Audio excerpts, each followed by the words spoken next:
Okay, this is now What If History Restarted, episode 11. Last time we had a lot of stuff happening over here in China. They got a lot bigger. And yeah.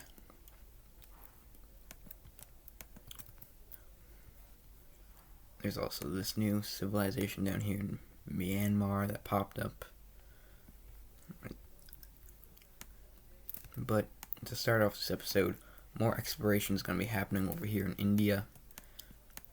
These civilizations begin to collectively explore up here until they find Bangladesh, and then they kind of just bubble out around here. No civilizations form, but it is there. And also the Arabian Peninsula continues to get more filled in. Jazz takes that, Yemen takes this, and Oman takes this. Finally, these guys take this. So there's only a little bit of desert left in the Arabian Peninsula. Up here we see a little bit more exploration into the French regions over here, including the fact that they almost discover Britain, but not quite just yet. Kind of go around the Alps up here, but they do push in a little bit towards the Alps. The North Italian one has quickly become the most powerful of the kingdoms, and it's not stopping as they go a lot more up here, and this country's probably pretty scared. I just realized these guys don't have capitals, so let's fix that. But speaking of these guys, they just broke off of Gibraltar, but this one's going to go ahead and expand a little bit more till it reaches about over here and borders Tunisia. This one goes a little bit more up here into France, kinda.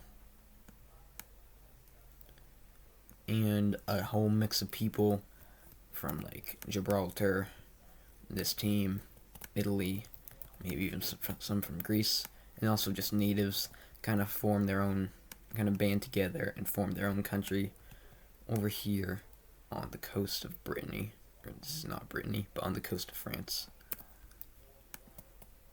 Like so.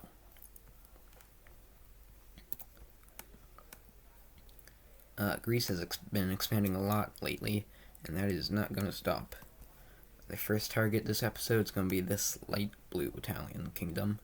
They pretty quickly move up here, take this entire coast. From there, it completely collapses and is annexed. Same goes for this bright red one, which they move into pretty quickly. Although this guy also joins in. So they end up kind of dividing it into just like this.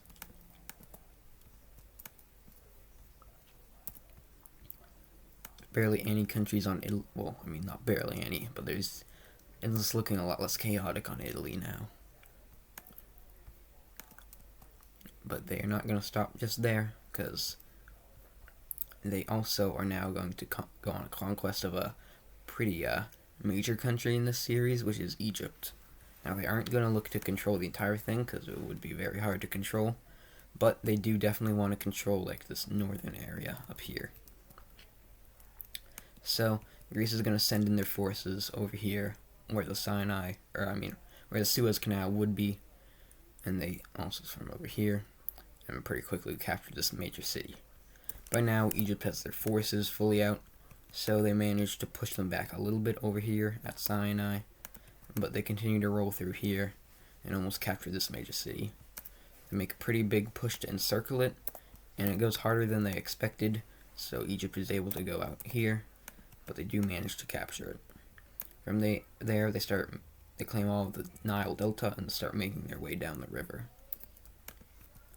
Egypt, on the other hand, begins their push into Sinai Peninsula, taking this as well as all this coast on the Red Sea.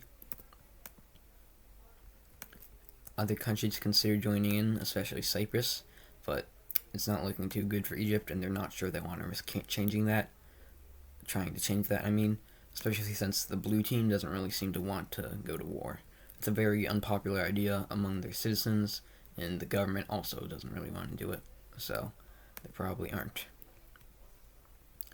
But anyway, Egypt's capital is captured, which is a pretty major loss. They continue just to go down the Nile River, taking this major city. This front over here kind of just collapses, and Greece starts pushing in over here as Egypt's defeat is kind of imminent now. Take all of this. Over here is just kind of desert, so they don't take it all. But after reaching down here and cutting Egypt in two, Egypt eventually makes the decision to surrender over. So now we get to look at how this peace treaty is. It's not going to be too, well, depending on how you look at it, you might say it won't be that hard on Egypt, or you might say it is, because they lose both of these major cities, as well as all of their Mediterranean coast, plus a substantial portion of land over here, with Greece now having a very strong threshold over here into the Red Sea. So if you were to look at Greece's like naval influence, or they are like completely dominant over the sea and general waters in like all of the regions that I'm putting in dark green.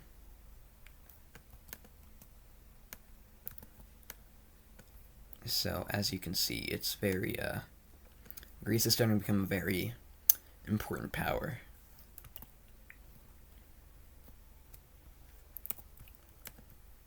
Moving over here into the red team, these guys look pretty strangely shaped, and that's not going to last for long, because, well, I mean, it's not, this shape isn't going to last for long. They probably are still going to look weird shaped. But anyway, they take more of this unclaimed land over here, but at this point it's too far away for them to really do it effectively. So they're going to go ahead and invade this country. It's a pretty swift invasion, which goes pretty well, except for the fact that Persia joins in and takes a pretty good amount of land as well, with them eventually coming to about here. This is going to be made with new borders. Of course, this is going to be a new major city. Well, I mean, it's not a new major city. It was just a capital before. The red team is going to offer something to Persia. Basically, their trade here is that they are going to get this major city and kind of a connection to it. And in exchange, Persia will not only get all of this land, but the red team will also be their ally and, like, you know, defend them whenever they want. Persia is going to consider this, and though it is kind of unpopular, it's not anything like a civil war starting, so they are going to go ahead and accept, with the red team now finally reconnecting up here to the coast and not being landlocked, with Persia now getting this nice piece of east red team, I guess. If you remember, in Oman, well, first of all, there's a new major city right down here, but if you remember, Oman, they've been pretty powerful, but there's starting to be a lot of internal issues. The ones that were kind of minor before have quickly snowballed into really big ones, and they're on the total brink of collapse as we see a couple rebellions take place. The first one is over here in the UAE, and the second one is by this new major city, as well as going all the way over here. The UAE one quickly takes all of the UAE and pushes down here, and this southern one, kind of near the Gulf of Aden. Where did that island go? There's like an island right here. I don't know why that's not on this map, but anyway, yeah, these guys take over this. Oman now starts focusing on the UAE, recapturing this major city and splitting it in two.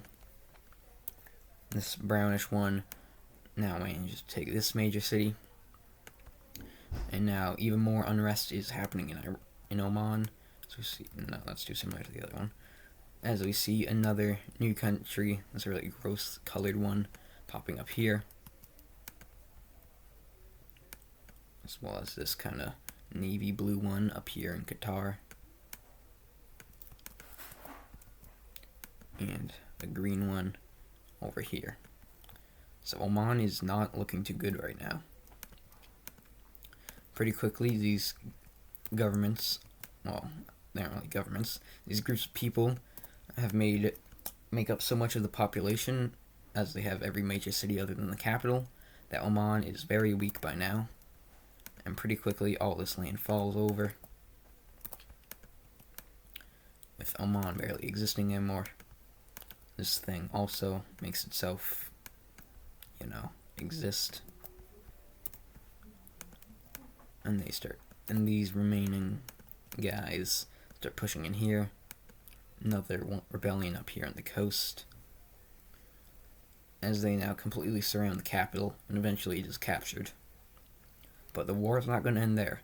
Oman just completely dissolved, almost like out of nowhere. I mean, this wasn't out of nowhere really. I could have explained it better, but just these small little disagreements and different ethnicities slowly got into more and more disagreements until they got to a turning point where the instability just kind of went like, here's the turning point. It went like, and now here's the civil war.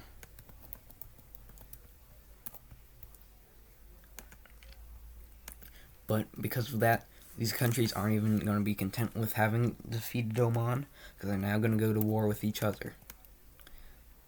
The UAE is probably the most powerful one, so they start pushing in over here and take the old capital of Oman. These guys push into the gross colored one together. This brown one is pretty big, so because of that we see a rebellion within the rebellion. This darker brown one over here, as well as a couple more, such as this one and this pink one. That looks kind of similar to the original Oman, but it's not really anymore. These guys over here,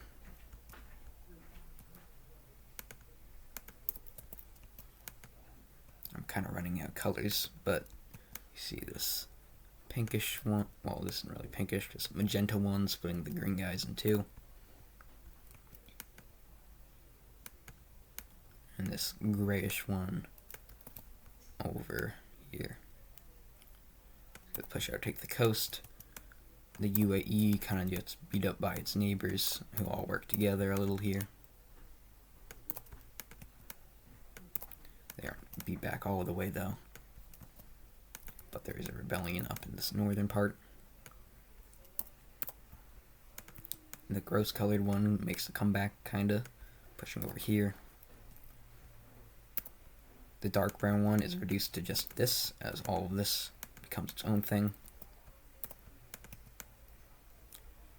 I don't see any of the other surrounding countries going on this, because, I mean, this is a mess, and they're worried that they're just gonna meet the same fate. These guys push up here. But the original, where'd the capital go? Okay. But these, oh man, now all this is back, hold on. So yeah, like I said, these guys did all this. These made a comeback. UAE got beat up a little. He's got grayish ones pushed out here. I had this big chunk become its own thing.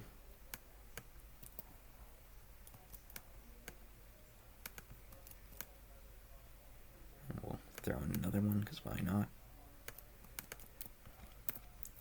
But something kind of interesting happens. We see the original government of Oman kind of make a resurgence over here. Pop back up at their capital. That's because most of the people here still like the idea of the original Oman. With how distracted the rebellions are, it's pretty easy for them to just kind of break off and isolate themselves. So Oman is still alive.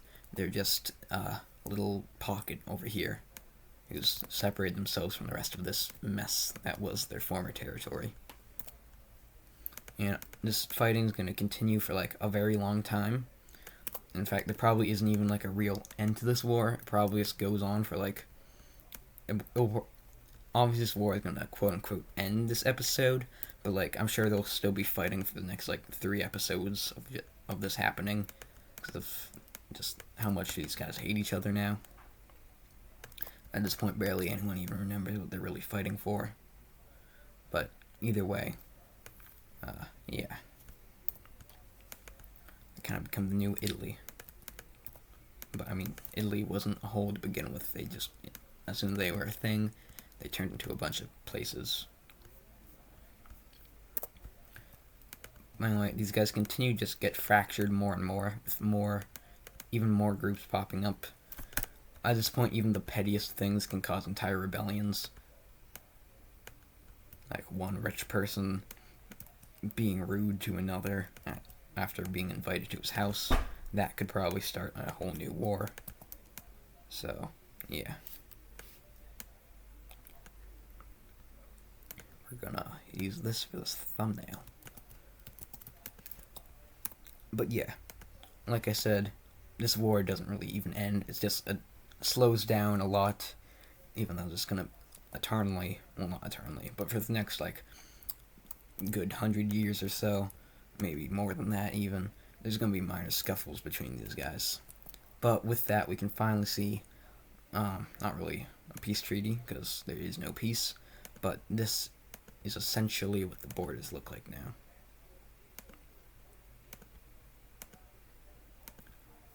So yeah, poor Oman. They were a pretty strong country, one of the most powerful in the world. That's clearly not true anymore. Out of all of these, new countries, the original Oman is probably the second most powerful, behind Qatar by now, and then UAE would be third. I'm not sure about fourth, but yeah. That area of the world map has got a whole lot more divided. Now we can look at something different, being over here. These guys want to explore some more, so they go ahead and do that. Kind of go east, but don't go that far. And they make a small push out here. And now they look like this. I guess I could call them Aral, for the Aral Sea.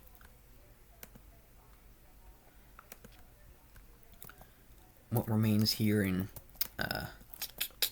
Anatolia is finally going to make itself independent after all this time. So we see this light pinkish, reddish kind of country pop up. Very low population, but it is a country. So now only part of the Middle East, I mean, depending on what you call the Middle East, the only part of the Middle East which isn't claimed is this chunk of desert. And down here, in the lake country, this guy is kind of looking to become like the new lake country. Obviously they don't have the same belief system, but they are still going to want to retake a lot of that old land. So after taking a good amount up there, now push down here. Surprisingly, they are actually peaceful with this country. They offer to unify, but these guys decline. They don't do anything about it, thankfully, for these guys. The yellow team, the poor little thing here. There's a pretty bad storm, and all of a sudden they're almost dead. So this isn't great for them.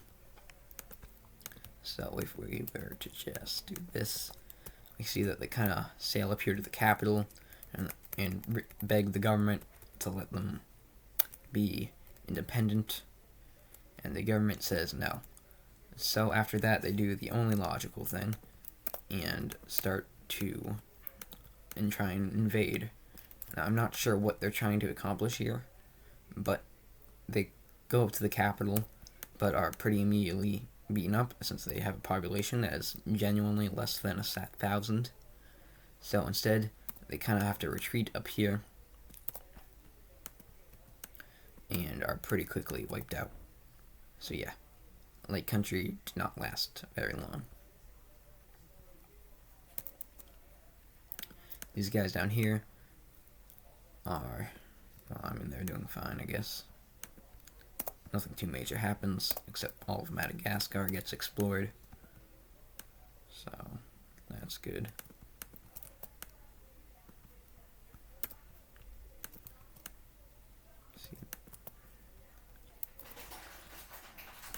Over here in India, the Indus, I almost forgot what they're called, but Indus River Valley is pretty unhappy with these guys for breaking away, but they don't really care. So they aren't going to go to war, but the Green Team, or Indus, whatever, they send a lot of mean messages over to this government, and some of the people do feel kind of scared. So they're going to retreat over here and make their own new nation to hopefully get away from this in case it does go to war. And obviously we have to check up on China, who has not slowed down. The dynasty of that warlord's bloodline is still going strong as I explore a lot more of the Philippines, as well as most of this ocean. Well, yeah. They explore all the way down to these islands. And as for what they colonize, they take all of the big one and some of these little guys up in the north. Unsurprisingly, they're now going to go after and invade this orange guy, who pretty quickly dies and then is fully integrated and annexed into China. Like this.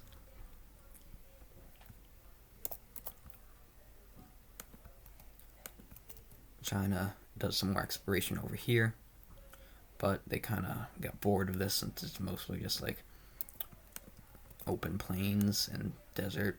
I mean, I think it's like plains probably here, some mountains over here, and then like I think there's a desert up here and more plains. So nothing particularly interesting for them to find. But anyway, last thing we're going to do is just check up on the Americas. Seattle is still kind of just the same, except they take Vancouver Island. I mean, what's left of it. That makes it sound like it was destroyed, but I mean, what's left of it that they haven't taken already. So they have all that. So there's a little bit more down in the south. And we also see one more nation pop up over here on the what's it called, east coast of Brazil. We see this nation. Obviously there's still a lot of natives all around the Americas, but these are the first two to actually fully assemble into full-blown civilizations. So yeah, that's going to be the new world map. As we can see, there's an ugly mess down here. After Oman, I even forgot a capital, after Oman literally disintegrated. Egypt is a little bit weaker up here, but they're just going to have to deal with it. And yeah, that's it for now, so goodbye.